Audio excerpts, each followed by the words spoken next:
The narcissist love bombing and cognitive dissonance. How narcissist love bombing affects our beliefs. Narcissists often manipulatively take control over our minds through the love bombing stage of the relationship. The narcissist love bombing is to manipulatively influence us into believing something that isn't true by playing on our beliefs, our hopes, our dreams, and our emotions. Through the narcissist gaslighting, our beliefs get contradicted. Even their silence can get us to question ourselves. Our realities get mixed up from what we believe happened to what they lead us to believe happened. Our hopes get raised to get dashed. We believe in their false promises and their false apologies, if you're lucky enough to get one, as at that point we have no reason not to, or they gaslight the reason away. This can all keep us trapped in a place we shouldn't be, as these can cause that cognitive dissonance within our minds. Beliefs are thoughts in our minds that influence our own attitudes, actions and behaviours.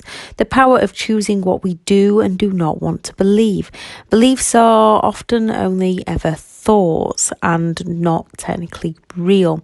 And once we have more understanding on these, we then have the power to change our beliefs so that they work for us. Things like if you grew up with two parents remaining together, so you believe that that is how it's done. Or your parents were separated, so you wanted to believe you could make it different for your own children. There are religious and other various beliefs that also come into force. Whatever those beliefs are to you, your beliefs in relationships might be that you stick together no matter what happens, that relationships are hard work, that you have to work at them, which yes, relationships can go through rough patches, and people who can communicate and compromise can work things out together and they can make it through together. When you're with a toxic person, you need to change those beliefs and realise that you don't have to stay. And it's an incredibly difficult thing to do. You have to learn that you shouldn't be treated that way. You have to believe that you should not be treated that way. And you have to believe that you deserve better. Core beliefs are formed in early childhood. These are beliefs that we will hold as absolute truths about ourselves, about others, and about the world we live in.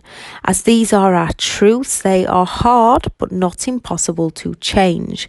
These are also the beliefs that we will defend most passionately when people try to question them. Beliefs are formed within our minds through our own personal experiences or what others tell us to be true. Why, even if you have the same beliefs as another, because of the experiences that each of you have had, the interpretation of those beliefs varies from person to person. Values, ethical values in a healthy relationship. So most people's are things like honesty, loyalty, respect, understanding and self-discipline. Narcissists often look for these beliefs and values in other people. It's not always you attract who you are. Sometimes you attract what you have. So you're not attracting someone who is the same as you personality-wise. You are attracting someone who sees your qualities and wants to use your qualities to exploit you. They want to use you against you. Now, whether narcissistic people look for these beliefs and values on a conscious level or a subconscious level is debatable and depends on the narcissist. What they do is they mirror your beliefs back to you. That is not who they indeed are. They are showing you you. They are showing you yourself. They are showing you who you want them to be, so you believe in them. They are showing you your beliefs in how you'd like the relationship to be. Then when their envious face comes out and they show themselves for who they indeed are, it causes massive conflict within your beliefs, as it's confusing to your beliefs in your thoughts and your realities. With their gaslighting, you begin to doubt your own judgment and thinking abilities. When you meet them, you will most often be on the receiving end of the narcissist idolization stage, which they will intermittently reinforce that during the relationship just to keep you more confused. That love bombing, which is when they manipulatively influence you into believing something that isn't true.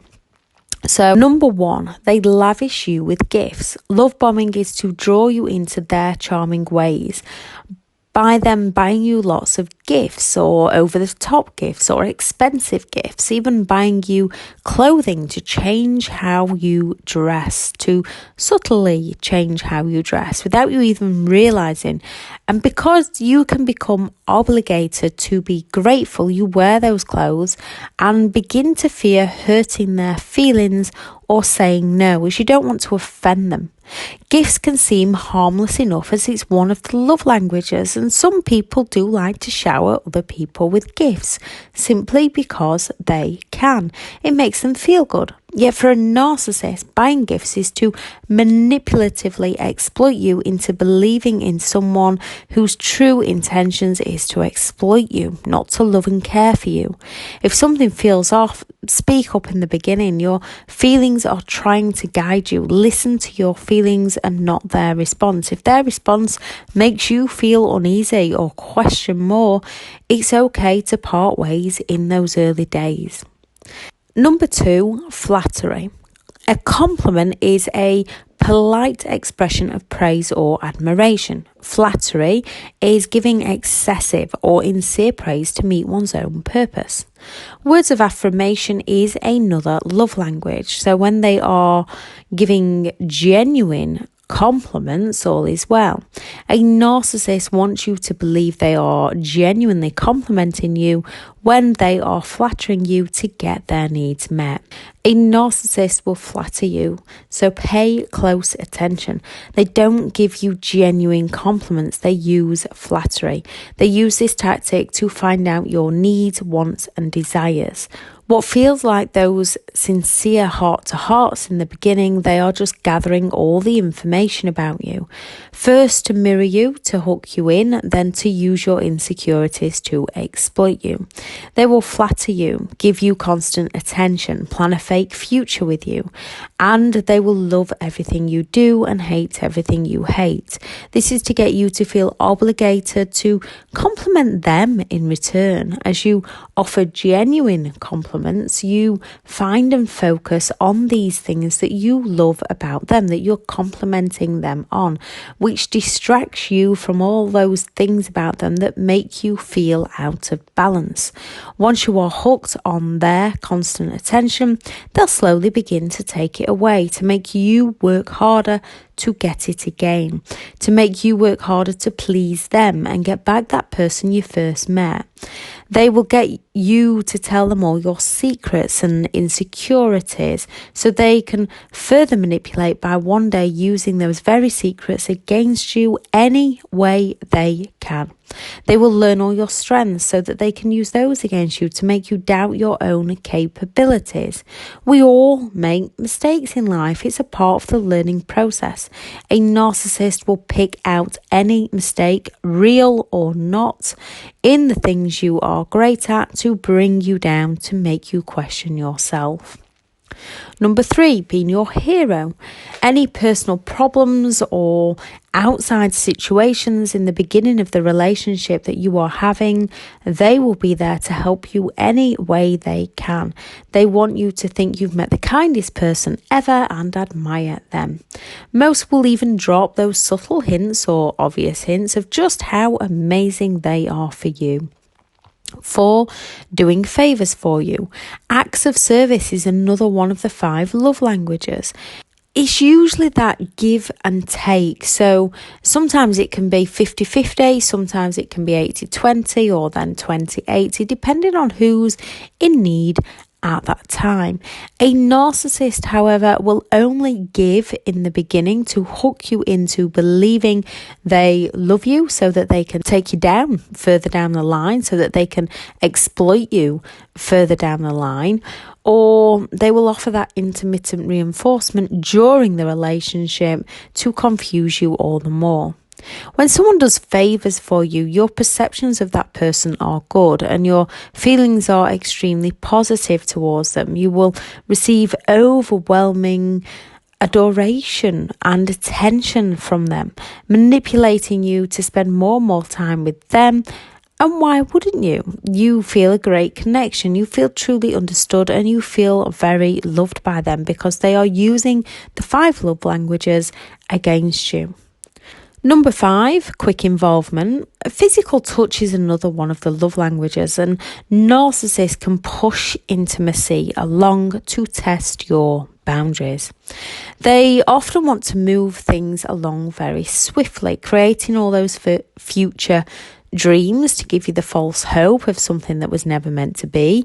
They gain your love and trust with flattery, attention, compliments, the narcissist future faking of things like marriage. Whatever your dreams are to you, whatever your beliefs of a future are to you, they'll promise them to you. There's that riddle.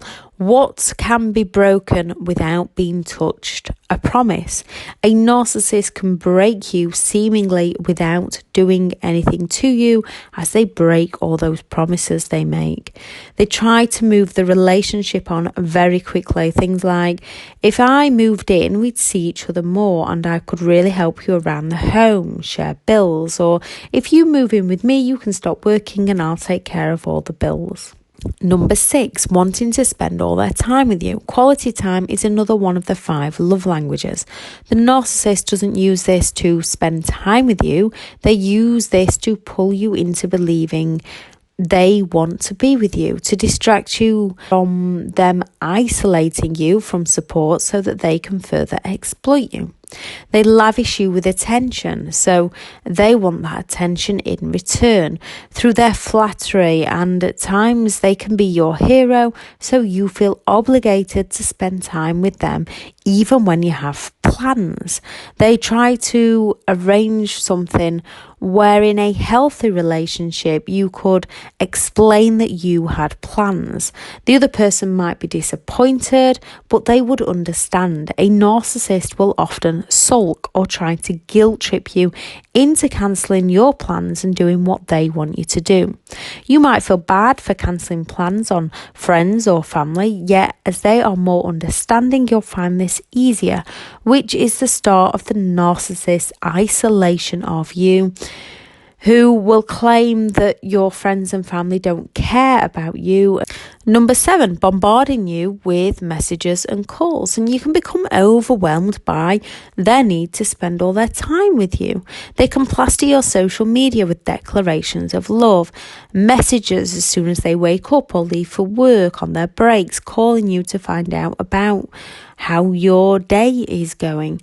This flattery can make you feel flattered and seem like they genuinely care. It can also make you feel somewhat uneasy, but as you don't know what's truly happening, those feelings of unease often get pushed to one side because they are leading you to believe in something that isn't true. All these 7 tactics is manipulation by a narcissist to confuse your mind, which causes that cognitive dissonance and then induced compliance. Cognitive dissonance is a state of mind when your own thoughts are conflicted. Where there is conflicting beliefs, realities, or thoughts, and narcissists help you at the start to gain that admiration from you, and they will then at some point use this against you to break down your boundaries, gaslighting with words such as, after all I did for you, or words to that effect. With most narcissistic people, once you are hooked, they'll actually no longer be doing any of those things for you, yet they'll constantly remind you of the things they did in the past. You become that used to spending so much time around them, often dropping your hobbies as they so desperately wanted to be with you. They make you feel so good about yourself in the beginning, then they'll just disappear on you. Again, manipulation of your mind as you lived that life. You lived that reality when they wanted to spend so much time with you. Then you are left believing it's your fault.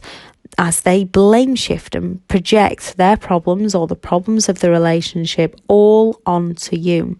They'll start putting you down, invalidating you to manipulate your self-worth and gain further control over you.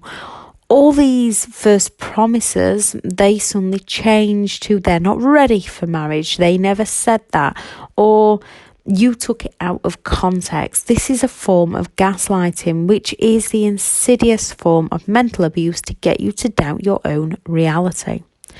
To start, they match all your beliefs and values. You lived that fairy tale and your mind believes it as it's seen in that moment to be exact reality. You don't see the big picture at that time. Then when they change into someone you don't recognise and they cause you all that pain and all that hurt, you might have had enough and tried to end it, and they'll bring back all the charm they had in the beginning, that intermittent reinforcement, causing cognitive dissonance. When they say things to you like, why do you have to make life so hard? Or if you'd have done this, or words to that effect, then threaten you or intimidate you, even sulking or giving you the silent treatment. So you try really hard to keep them happy, begging with them, pleading with them, doing all you can to make it up to them for things you haven't even done. They give you that intermittent reinforcement of playing nice, all the charm they had in the beginning. Your mind is getting trained by them to believe anything wrong within the relationship, any problems within the relationship, or any conflict in the relationship is down to you. That in actual fact, there is nothing wrong with them and everything wrong with you. So you change your behaviour and you change your beliefs time and time again, learning to walk on eggshells around them, trying to please them so they don't throw a massive tantrum, which causes you pain. When your mind perceives something like pleasure, a good emotion, when you've been trained how to act, and when you act precisely how they want, they will reward you, causing that induced compliance within your mind. When you don't do exactly as they please, they punish you through many manipulation tactics, causing induced compliance. As these punishments cause you great pain, so you do all you can to avoid that pain. Without realising the best way to avoid that pain is to avoid the narcissist. The ups and downs release cortisol from the stress and the dopamine from the highs. It releases dopamine from the highs of the relationship, as well as lots of other chemicals. These are highly addictive natural chemicals that our bodies release, and we become addicted. Once addicted, it becomes increasingly harder to walk free. You will reach that point where you do break free, learn about what's happened to you, and never go back. Cognitive dissonance within your mind has lots of different variables. So there's things like belief disinformation, when your beliefs are being contradicted, as the narcissist leads you to believe one story, then delivers another that contradicts that first belief, with their intermittent reinforcement of the first story, causing that psychological mental stress within your mind. That stress releases the cortisol, which is addictive within itself. Yet to reduce the mental stress of the reality that's so painful, your mind chooses to believe the less mentally stressful idea to relieve you of the painful thoughts, leading you to downplay their abusive behaviour as well as their gaslighting, and of course is helped by the narcissist's carefully chosen words and blame shifting. Words of, it wasn't that bad, it was your fault, that never happened, it didn't happen that way, you made me do it, and the rest. As you seek moral support from the very person you don't see is persuading you that your reality isn't real, you don't change your beliefs to the truth of the situation. Your mind unwittingly sticks to your original beliefs, which the narcissist led you to believe, which gives you that brain fog when you can see something yet you cannot believe it to be true or really see it.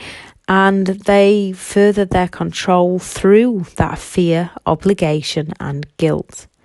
Induced compliance or forced compliance. After a narcissist performs dissonant behaviour towards you, which is basically lying, they find ways through manipulative words to get you to agree to their way of thinking, their reality and their truths, even though they are not factual, as a narcissist doesn't want you to see what's genuinely happening, and a narcissist doesn't want to accept responsibility for their own behaviour, as they are not to be held accountable. They gaslight you psychologically through those words, actions, and sometimes moving items around the home for their own self-justification. So even when you know they said or did something, they will twist it all around, leaving you more and more confused. They will tell you or show you an example of when they treated you right. They will intimidate you, they will threaten you, and they will use many manipulative tactics, so you are forced to comply with their ways of thinking, as your mind believes this will cause you less pain, either from past hurtful actions of their behaviour towards you, fear of reactions from them, leading you again to walk on eggshells around them, forcing you to behave how they want, or why you don't see what's truly happening to you. Forbidden behaviour. The severity of the threat on devaluation by the narcissist of the forbidden behaviour. With some narcissistic people, this can be down to when and where you sleep, who you go out with, where you go, if you work, if you don't work, what you wear, how long your hair is, the colour of your hair, when you have sex together, when you answer the phone. So when you've been programmed slowly and manipulatively over time to know that you'll get punishment from the sulks, the silent treatments, arguments, never-ending questions, threats, and all the other manipulative tactics they use to cause you mental pain and negative emotions, they get you to unwittingly conform to their way of living and their way of acting, behaving and thinking. It stops you from being true to who you indeed are and what you genuinely want to do, for fear of consequences to your actions, of living a free life and how you should be able to live your life. Free choice. Changes in the desirability of your freedom of choice. This part is what can make it one of the reasons that makes it difficult for people to walk free from a narcissistic relationship. The free choice aspect of cognitive dissonance occurs when you are faced with a difficult decision, when there appears to be an aspect of rejection or discomfort or pain to whatever you choose. So you might want to go out somewhere for you, yet you know the narcissist will make it difficult. They'll cause arguments and upset. Yet if you don't go out, you'll feel anger and frustration that you didn't get to do what you'd like to do. Yet no, you'll not get negative reactions from the narcissist if you stay in. Or when you finally decide enough is enough and you want out of the relationship. Yet if you stay, you believe you can help them and hope to get the good times back. However, you fear them and their negative behaviour towards you. And if you leave, it can cause you pain and they might react. The fear of the breakdown of a relationship, pride and ego damage, just your own beliefs that you could make it work didn't happen. Your own beliefs that that future with them is just round the corner. Feeling guilty for leaving them or in fear of what they might do, from threats of you'll pay if you leave or I'll make you wish. Then if the narcissist was the one to leave you, you've got the thoughts of freedom, yet the thoughts of no one else will love me that the narcissist is often programmed into you. Things like, I'll be alone. Again, mostly from the toxic words the narcissist has drilled into your mind. So you think you want them back to help comfort you from all this pain. Most often, they are with someone new. Again, this causes your thoughts to go into what's wrong with me? What's so special about the new? Social norms and judgment from what others may say also play a part. Worrying what others will think of you. When you don't open up to the right people, you're left with so many negative thoughts. The difficult choice between getting the help and support and the effects it might have, or isolating yourself from the world, and that in itself causes more pain. These thoughts can be resolved by changing and challenging your beliefs. Getting out of the situation and away from the narcissist is an extremely difficult thing to do while you're in it. Yet the longer you are away from them, the clearer your own mind becomes. Psychological dissonance slowly fades. Psychological conscience is slowly restored. Especially when you seek out moral support from those who've lived the same and at one point shared those same contradictory beliefs, your reality becomes restored. Your future becomes so much clearer and brighter. Music can also help. Classical music can be best, but any music you personally enjoy can help you. When you make a choice for no contact or limited contact, if you cannot go no contact due to having children or whatever the situation is to you personally, the more you are away from them, the more your mind can start to think clearly. They kind of put you in that trance, but that trance will slowly fade. The fog will lift. You can start to think and act for yourself again and do what's right for you and what makes you happy. The more you connect with those that have lived it and understand it, the more you can put reality back into your own mind. The more you can learn about narcissistic behaviour and the effects it has on you, the less you'll ask, why are they doing this to me? Especially with their manipulatively hurtful smear campaigns and endless games that narcissistic people like to play. The more you see their patterns in behaviour, what they are doing, the more you'll be able to laugh at how unbelievable yet believable their behaviour truly is. And I say laugh, I know when you're in the depths of the situation, it's not funny. I know some of the games they play are far from funny, but finding that sense of humour, whatever that is to you, can truly help you through the situation, as it will have less of an impact on your life and your emotions. The more you come to realise you never knew them, let alone love them. It was all an illusion of mind trickery, and you can get back control of your mind, your thoughts, your feelings, to reach the place of I'm in control of my happiness and my own life. You can and you will do this.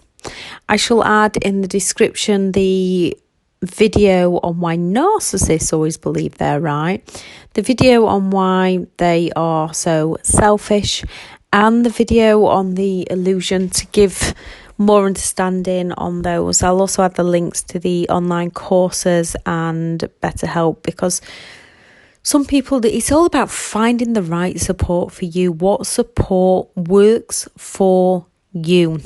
Finding that support and leaning on that support to help get you through to a much happier life that you do deserve to live. If you are new to the channel and you find the information helpful, please do subscribe. Thank you very much to everyone for listening, and thank you for everyone's support. Bye.